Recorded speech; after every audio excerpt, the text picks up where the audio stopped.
हो गया। चलो वेलकम बच्चों, आज हम लोग यहाँ पे सीखेंगे linear equation in two variables का conditions for solvability of a linear equation in two variables. ठीक है, तो उसमें कुछ क्वेश्चंस रह गया था, तो उसके बारे में भी हम लोग यहाँ पे डिस्कस करते हैं। और ताकि यहाँ पे देख सकते हो कि यहाँ पे क्वेश्चंस है, उसी को हम लोग डिस्कस करेंगे। और इसको समझने से पहले यहाँ पे कुछ कॉन्सेप्ट है जो उसके बारे में जानेंगे। ठीक है, तो क्या है कॉन्सेप्ट वो देख लो आप। तो conditional solvability of a linear equation in two variables में तीन सॉल्यूशन होता है। पहला होता है एक यूनिक सॉल्यूशन। ठीक है, इसमें क्या होता है ना कि जब आपके पास जो स्टैंडर्ड फॉर्म होते हैं ना, a1x plus b1y plus c1 is equal to 0 और a2x plus b2y plus c2 is equal to 0, तो इसमें क्या बोलता है यूनिक सॉल्यूशन में कि a1 बटा a2 is not equal to b1 बटा b2 आ जाएगा, तो वो यूनिक सॉल्यूशन कहलाए। उसी में आगे तुम जाएगा तो लिखा हुआ है नो सॉल्यूशन। तो नो सॉल्यूशन के केस में क्या होता है कि a1 by a2 is equal to b1 by b2 is not equal to c1 by c2। इस केस में जाएगा तो नो सॉल्यूशन। और इसी में एक और केस आपको पता है क्या है, जो बोलते हैं इनफाइनाइटली मेनी सॉल्यूशन। तो इनफाइनाइटली मैनी सॉल्यूशन में ये बताता छोटो कि a1 by a2 is equal to b1 by b2 is equal to c1 by c2 होता। ठीक है, जो आपके पास linear equation in two variable का स्टैंडर्ड फॉर्म है, उसी स्टैंडर्ड फॉर्म में a1 by a2 is not equal to b1 by b2 रहेगा तो उसको हम यूनिक सॉल्यूशन कहेंगे। अगर a1 by a2 is equal to b1 by b2 is not equal to c1 by c2 रहेगा तो उसको हम नो सॉल्यूशन कहेंगे। अगर a1 by a2 is equal to b1 by b2 is equal to c1 by c2 अगर निकल जाएगा तो इसको हम लोग इनफाइनाइटली मैनी सॉल्यूशन के नाम से जानेंगे। इसी पे एक क्वेश्चन है जो आपके स्क्रीन पे दिखाई दे रहा है। तो पहला क्वेश्चन आपके पास बोलता है क्या कि 2x प्लस ऑफ 3y, तो 2x plus of 3y is equal to 7 है। दूसरा क्वेश्चन दिया हुआ कि k प्लस 1 में आपको दिया हुआ है x और प्लस में दिया हुआ है 2k माइनस ऑफ 1 में y है इज इक्वल टू क्या 4k प्लस ऑफ 1 है ना। तो ये कंडीशन दे दिया गया कि ये इनफाइनाइटली मैनी सॉल्यूशन है, तो बोलिए k का वैल्यू क्या निकलेगा। तो देखो इनफाइनाइटली मैनी सॉल्यूशन के केस में तो तुमको पता होगा कि a1 by a2 is equal to b1 by b2 is equal to c1 by c2 होता है। इस केस में क्या करना कि a1, तो a1 का वैल्यू दिया हुआ था 2 तो 2 लिख दिया मैंने। a2 का वैल्यू दिया हुआ k प्लस 1 तो k प्लस 1 लिख दिया इज इक्वल टू b1 का वैल्यू दिया हुआ 3 तो 3 लिख दिया। b2 का वैल्यू दिया हुआ कितना 2k माइनस ऑफ 1 हो गया। फिर c1, तो c1 का वैल्यू देखो ये 7 है ना, 7 को इक्वल टू के इधर ले आओगे तो माइनस में 7 निकल जाता है होल डिवाइडेड बाय ये भी जो नंबर है तो इक्वल टू की ये सर जाएगा तो माइनस में निकल जाएगा, तो ब्रैकेट में 4k प्लस ऑफ 1 लिख देना। देखना माइनर मिस्टेक तुम लोग कहाँ करता है वो चीज़ कौन दिखा दी है ना। ये माइनस माइनस क्लियर हो गया। अब तुम पे डिपेंड करता है कि इसको चाहे तो इससे इक्वेट करो या तो इसको इससे इक्वेट करो या तो इसको इससे इक्वेट करो। तो मेरा मन कर रहा है कि ये दोनों को इक्वेट करते तो आसान भी लग रहा मुझे, है ना। जो आसान तुमको लगता है उससे काम करो। तो 2 whole divided by 1k plus 1, 3 whole divided by 2k minus of 1, cross multiply कर लेना छोटू। तो क्रॉस मल्टीप्लाई करेगा तो 2 और ब्रैकेट में हो जाएगा 2k माइनस ऑफ 1, 3 अब ब्रैकेट में हो जाएगा k प्लस ऑफ 1। ठीक है छोटू, इसको अगर तुम सॉल्व करोगे ना तो यहाँ पे 2 2 जब 4 हो जाएगा तो 4k हो जाएगा माइनस ऑफ 2 हो जाएगा, 2 1 जा 2 इज इक्वल टू इसको सॉल्व करोगे तो हो जाएगा 3k और प्लस में हो जाएगा 3।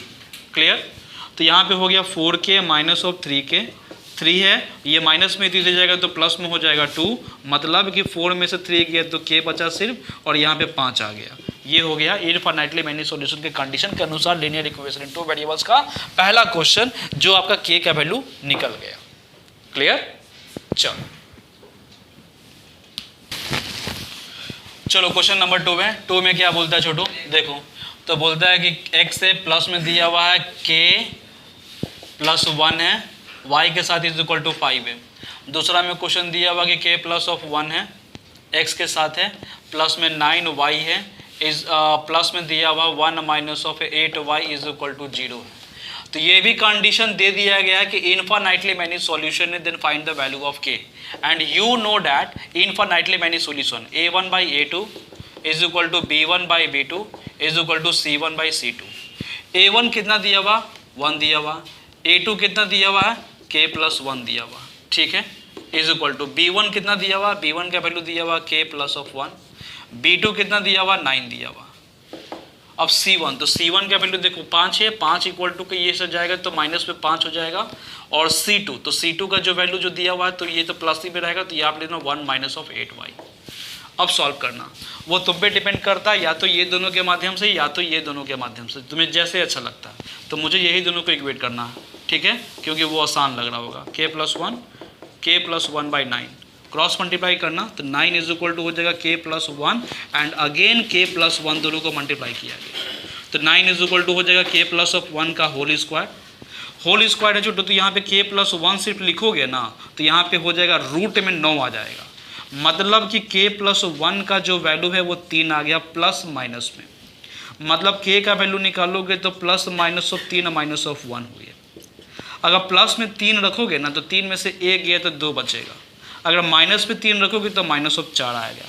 ये हो गया K का वैल्यू 2 और -4, है ना। Conditional solvability of a linear equation in 2 variables का क्वेश्चन नंबर 2 जो इनफिनिटली मैनी सॉल्यूशन के कंडीशन पे दिया गया था, ठीक है। चलो नए क्वेश्चन की तरफ बढ़ते हैं। हो गया, ऑन हो गया। चलो क्वेश्चन नंबर 3 है। क्वेश्चन नंबर 3 क्या बोलता है बच्चा, तो यहाँ पे दिया हुआ है कि 2x है प्लस ऑफ 3y है इज इक्वल टू का साइन दिया हुआ है 7, ठीक है। दूसरा में दिया हुआ है कि a माइनस बी में तुम्हारा x दिया हुआ है, प्लस के साइन है a प्लस b में तुमको y दिया हुआ है, is equal to 3a plus b है और माइनस ऑफ 2 है। कंडीशन है इनफिनिटली मैनी सॉल्यूशन है, then find the value of a and b, है ना। a और b का वैल्यू आपको निकालना है। कैसे करोगे छोटू, तो कंडीशन जो दिया उसको लिख दो, a1 by a2 is equal to b1 by b2 is equal to c1 by c2। a1 क्या दिया हुआ 2, तो 2 लिख दिया।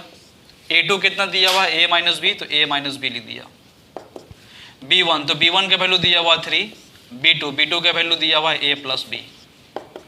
c के वैल्यू क्या दिया हुआ, तो देखो 7 है तो इक्वल टू कि ये अंदर जाएगा तो माइनस 7 हो जाएगा, और ये भी जितना नंबर है ना छोटू वो मतलब इक्वल टू के अंदर लाना पड़ेगा, तो इसको माइनस में ही लिख देना। 3a प्लस में हो जाएगा b और माइनस में हो जाएगा 2। यहाँ तक समझने में कोई दिक्कत आप लोगों को नहीं, तो माइनस और माइनस को कैंसिल कर देना, a और b को निकालना है। कंडीशन है इनफिनिटली मैनी सॉल्यूशन। तो मैंने पहले क्या किया कि इसको इससे इक्वेट किया पहला कंडीशन पे, क्या कि 2 minus of a minus b is equal to 3 whole divided by a plus b. So cross multiply करेंगे तो a प्लस बी है 2 के साथ और 3 के साथ हो जाएगा a माइनस बी। तो यहाँ पे आ गया है 2a 2b is equal to 3a minus of 3b।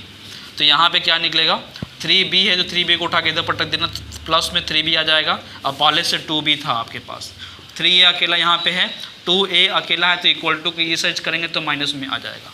तो ये हो जाएगा 5b is equal to a हो गया, यानी कि a का वैल्यू आपने निकाल दिया 5b। आगे क्या करना है छोटू कि यही 2 सेकेंड वाला केस में कि 2 whole divided by a minus b जो है ना 7 whole divided by 3a plus of b minus of 2 के साथ हम इक्वेट कर रहे हैं। इक्वेट करोगे ना छोटू तो ये 2 को 2 छोड़ देना, यहाँ पे हो जाएगा 3a plus b minus of 2 है, हो गया। और इज इक्वल टू साथ में लिख देना a माइनस ऑफ b।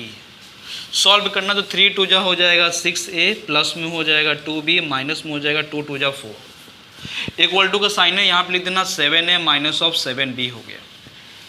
अब क्या करना छोटू कि यहाँ पे 6a को छोड़ लिख देना और 7a को उठाकर इधर पटक दोगे तो प्लस में तो माइनस में हो जाएगा 7a, ठीक है।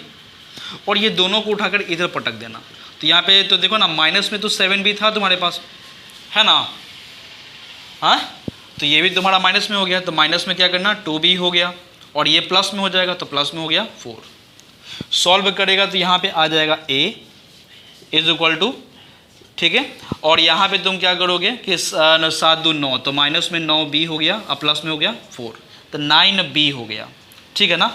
और a का वैल्यू हम लोग निकाले थे कितना 5b, तो यानी कि यहाँ पे कर देगा 5b हो गया माइनस में, और यह माइनस में तो इक्वल टू की सेट जाएगा तो प्लस में हो जाएगा 9b इज इक्वल टू 4। तो ये कितना हो जाएगा 4b इज इक्वल टू 4 और 4 4 कैंसिल हो जाएगा, है ना। तो कितना निकल जाएगा छोटू बी का वैल्यू, तो बी का वैल्यू निकल जाएगा 1। जब बी का वैल्यू 1 निकल गया तो ये वाला फर्स्ट वाला इक्वेशन में तुम पुट कर देना, तो क्या निकल जाएगा, तो फर्स्ट वाला इक्वेशन में तुम्हारा था कि a is equal to 5b, तो यानी कि 5, और b का वैल्यू आपको दिया हुआ था कितना 1, तो 1 हो गया, सो इट इज 5। यानी कि a का वैल्यू हो गया 5 और b का वैल्यू हो गया 1। इस तरह से क्वेश्चन नंबर 3 कंप्लीट हुआ। कंडीशंस था linear equation in two variables का, जो आपका इनफाइनाइटली मैनी सॉल्यूशंस पे, जिसके वजह से यहाँ पे उसी कंडीशन के अकॉर्डिंग तुम्हारा a का वैल्यू और b का वैल्यू निकला।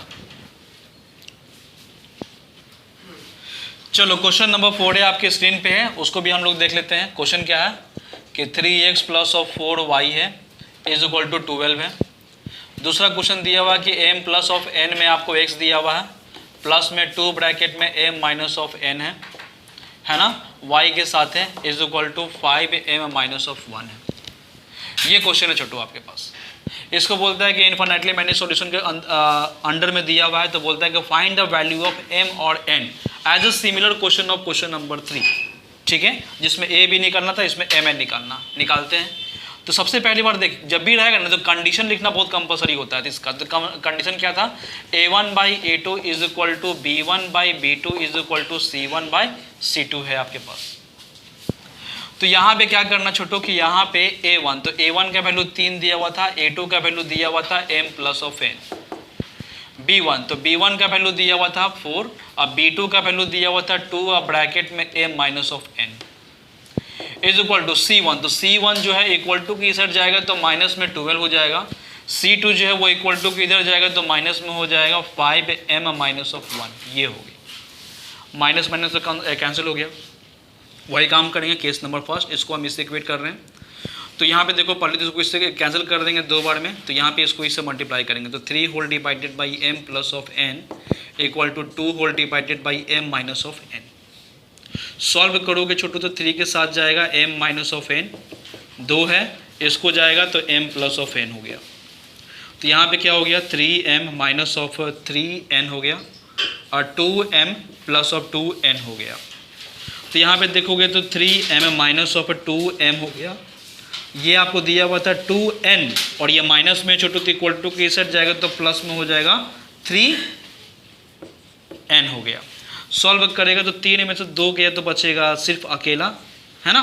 फिर यहाँ पे बच गया क्या चीज़ 3 2 5, तो 5n हो गया।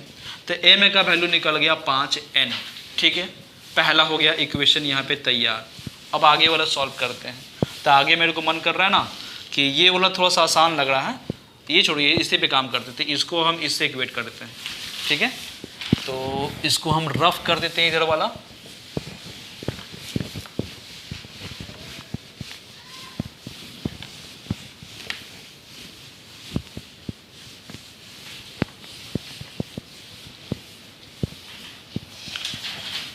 तो सेकंड में क्या दिया हुआ आपका केस में, तो बोलता है कि 3 whole divided by m plus of n है और उधर में हो गया 12 whole divided by 5m minus of 1 है।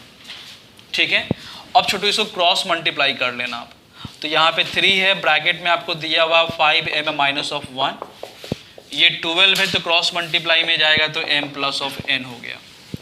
देखो छोटू ये 3 का टेबल से कटेगा, काट देना, 3 4 12 हो जाएगा, क्योंकि क्रॉस मल्टीप्लाई करोगे तो नीचे आएगा ना।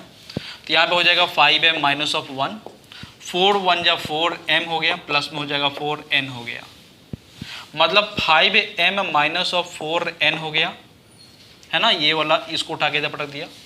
और क्या है छोटू, तो 4n है, अब प्लस में हो जाएगा 1, इसका वैल्यू हो जाएगा 5 में से 4 गया तो 1 बचेगा, मतलब m, तो 4n प्लस ऑफ 1 हो गया।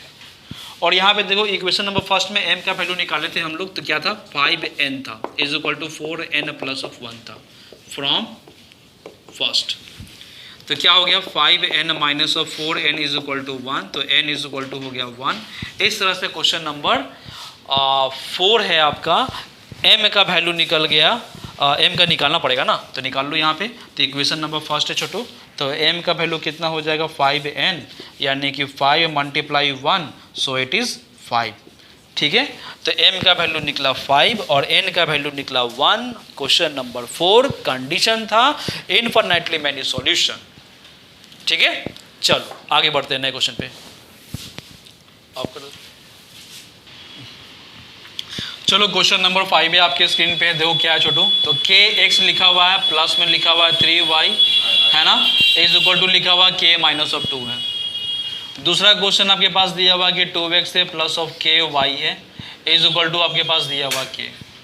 तो ये क्वेश्चन जो है ना छोटू, यहाँ पे साफ लिखा हुआ था कि नो सॉल्यूशन पे है। जब नो सॉल्यूशन पे है तो then find the value of k in the sense of condition solvability of linear equation in two values. तो इसको ये नो सॉल्यूशन लिखा हुआ, तो नो सॉल्यूशन का कंडीशन तो जरूर लिखना। तो a1 बटा a2 is equal to b1 बटा b2 is not equal to c1 बटा c2 है। तो यहाँ पे देखो छोटू, a1 है तो a1 का वैल्यू आपके पास k था, है ना, और a2 है तो a2 का वैल्यू आपके पास 12 था, इज इक्वल टू b1 है, b1 का वैल्यू 3 है, b2 है, b2 का वैल्यू k है, c1 है, c1 को उठाकर हम इधर पटकेंगे तो माइनस में हो जाएगा k माइनस ऑफ 2 है, c2 है तो इसको भी उठाकर पटकेंगे तो माइनस ऑफ k हो जाएगा। अब ये तुम पे डिपेंड करता है कि तुमको किससे इक्वेट करना। तो आसान लग रहा है कि यही दोनों को हम इक्वेट कर लेते हैं। तो यहाँ पे क्या करो, k को k का मल्टीप्लाई तो k स्क्वायर और 12 3 से 36 हो जाएगा, तो k का वैल्यू निकल जाएगा प्लस माइनस ऑफ 6 निकल जाएगा। ठीक है,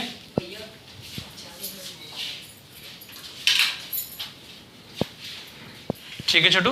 तो इस तरह से k का वैल्यू आपका निकल गया। ओके, चलो ऑफ कर दो। ठीक है छोटू, ये तो मैंने इक्वेट कर दिया था, लेकिन यहाँ पे तुम्हें पता है कंडीशन जो था वो नो सॉल्यूशन का था। तो नो सॉल्यूशन में क्या होता है, a1 by a2 is equal to b1 by b2 is not equal to c1 by c2। इसीलिए हम ये दोनों के साथ में ही इक्वेट किए थे, जो आपके पास स्क्रीन पे दिया हुआ था, जो मैं यहाँ भूल गया था इक्वल टू का साइन लगाना। ठीक है, चलो क्या बोल रहा, बोलो ना। अरे दो जगह वैल्यू नहीं निकलेगा, दो वैल्यू नहीं निकलेगा, एक नॉट इक्वल एक इक्वल का। वो छोड़ ना, ये दोनों से इक्वेट किए तो निकल गया ना, क्या होती कर रहा था। ठीक है, ऑन किया ना, क्या ऑफ है, एक मिनट ज़्यादा करना पड़ेगा। नया क्वेश्चन है, क्वेश्चन है आपके पास कि के एक्स है प्लस में 3y इज इक्वल टू के माइनस ऑफ 3 है, ये क्वेश्चन है। दूसरा में दिया हुआ कि 12x है प्लस ऑफ के वाई इज इक्वल टू के है। ये भी आपको बताया गया कि नो सॉल्यूशन के केस पे है छोटू, ठीक है ना। तो इस पे बोलता है कि के का वैल्यू निकालो। तो पता ही है तुमको छोटू कि a1 by a2 is equal to b1 by b2 is not equal to c1 by c2 होता है। तो इस केस में देखो a1 का वैल्यू दिया हुआ है k, a2 का वैल्यू दिया हुआ है 12 इक्वल टू b1 का वैल्यू दिया हुआ है और इसका वैल्यू दिया हुआ है k। ये बता चुके हैं क्या शायद, सेम क्वेश्चन था नहीं, खाली वो लास्ट का वैल्यू। चलो कोई बात नहीं है। तो यहाँ पे सॉल्व करोगे तो क्या निकलेगा कि के स्क्वायर इज इक्वल टू 36 हो गया, तो के का वैल्यू तुम्हारा निकल जाएगा प्लस माइनस ऑफ 6, आंसर हो गया। ठीक है, चलो तो क्वेश्चन नंबर 6 के बाद 7 में आते हैं। 7 में देखते क्या बोलता है, इसको रफ कर दें।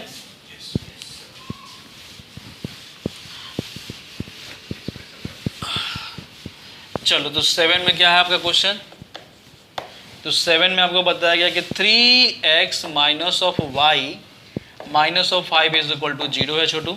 दूसरा में दिया हुआ कि 6x है माइनस ऑफ 2y है, अब प्लस में आपके पास दिया हुआ k इज इक्वल टू 0 है। ये क्वेश्चन है आपके पास। ये क्वेश्चन जो है आपको बताया गया कि नो सॉल्यूशन के केस पे है। तो नो सॉल्यूशन पे है तो छोटू k का वैल्यू निकाल लो। तो तुम्हें तो पता है कि a1 by a2 is equal to b1 by b2 is not equal to c1 by c2 होता है नो सॉल्यूशन का कंडीशन। a1 का वैल्यू क्या दिया होता 3, a2 का वैल्यू दिया होता 6 इज इक्वल टू b1 का वैल्यू दिया होता माइनस में 1 है ना, b2 का वैल्यू दिया हुआ माइनस में 2। सिर्फ कॉफिशिएंट लेना है, याद रखना है ना, c1 से में मतलब नहीं है बिकॉज नॉट इक्वल टू है, सॉल्व करना है। तो नो सॉल्यूशन के केस में नहीं नहीं, क्वेश्चन सही है एकदम। यहाँ पे not equal to c1 by c2 जाएगा ना जब, तो c1 का वैल्यू कितना दिया हुआ है माइनस ऑफ 5 दिया हुआ है और प्लस में k दिया हुआ है। तो देख छोटू इसको सॉल्व करेंगे तो यहाँ पे भी 1/2 आ गया है ना, और यहाँ पे भी 1/2 है और नॉट इक्वल टू में दिया हुआ है। तो यहाँ पे देखो कांस्टेंट नंबर जब आपस में इक्वल है, जो ऑलरेडी ये साबित कर रहा है कि नो सॉल्यूशन के केस में है, लेकिन उसके बाद भी आपको k का वैल्यू निकालना है तो उस कंडीशन पे इसका सहारा लेना पड़ेगा। तो 1/2 इज नॉट इक्वल टू था -5/k, तो k हो गया क्रॉस मल्टीप्लाई में, तो क्या हो जाएगा नॉट इक्वल टू -5 और 2, यानी k is not equal to के साइड में रहेगा -10, मतलब कि k का वैल्यू -10 नहीं होगा, लेकिन उसके अलावा कोई और रियल वैल्यू हो सकता है। ठीक है, तो उस केस में ये आपका फंडा निकलेगा, ये याद रखना। ठीक है, चलो आगे है। चलो क्वेश्चन नंबर 8 है, लास्ट क्वेश्चन है, देखते हैं क्या बोलता है कि 2x है प्लस में दिया हुआ 3y है इज इक्वल टू 7 है। दूसरा क्वेश्चन है 2ax है और प्लस में दिया हुआ है a प्लस में क्या दिया हुआ b दिया हुआ है, क्या 6 है, b ही होगा। तो यहाँ पे लिखते हैं b में y आपको दिया हुआ इज इक्वल टू आपके पास दिया हुआ है क्वेश्चन 28। ये बताया गया है कि इनफाइनाइटली मैनी सॉल्यूशन है, ठीक है ना। तो then find the value of a and b and you know that infinitely many solution होगा तो a1/a2 is equal to b1/b2 is equal to c1/c2। a1 कितना दिया हुआ था 2, तो 2 लिख दिया। a2 कितना तुमको दिया हुआ है तो 2a, तो 2a लिख दिया इज इक्वल टू b1, तो b1 का वैल्यू 3 था, b2 का वैल्यू तुमको दिया हुआ था कि a प्लस b है। c1 का वैल्यू दिया हुआ -7 और c2 का वैल्यू दिया हुआ -28। क्लियर है छोटू। तो एक काम करना 2 तो कैंसिल हो ही जाएगा, ये भी तुम्हारा माइनस माइनस खत्म, ये भी तुम्हारा कैंसिल हो गया 1/4। तो एक काम करना 1/a जो बचेगा ना, तो 1/a को ना पहला इक्वेशन 1/a को तुम 1/4 से इक्वेट कर देना, तो a का वैल्यू अच्छा आराम से मिल जाएगा कि 4 आएगा। केस नंबर सेकेंड में तुम जाना, तो यहाँ पे क्या करोगे कि 3 whole divided by a plus b है इज इक्वल टू यहाँ पे दिया हुआ 1/4 है, क्रॉस मल्टीप्लाई तो 4 3 12 हो जाएगा is equal to a plus b हो गया, मतलब कि a का वैल्यू 4 हो गया। तो यहाँ पे लिख देना a का वैल्यू 4, b आपको पता नहीं, दोनों मिलाकर आपको दिया हुआ था 12, तो b का वैल्यू निकल गया 12 - 4 दैट इज कॉल्ड 8। तो यहाँ पे a का वैल्यू निकला 4, b का वैल्यू निकला 8। ये था लीनियर इक्वेशन इन 2 वेरिएबल्स का एक टॉपिक जिसका नाम था condition for solvability of linear equation in 2 variable का क्वेश्चन नंबर 8, जिसमें आप a का वैल्यू आपने निकाल दिया 4 और b का वैल्यू आपने निकाल दिया 4। इस तरह से क्वेश्चन नंबर कंप्लीट हो गया। तो मेरे ख्याल से इतना कॉन्सेप्ट अगर सीख गए होगे तो इस अनुसार आप conditional solvability of linear equation in 2 variable जो भी क्वेश्चन रहेगा वो आप बना पाओगे। ठीक है, तो ठीक है, आज के लिए इतना काफ़ी है, मिलते हैं नेक्स्ट क्लास में, तब तक के लिए गुड बाय।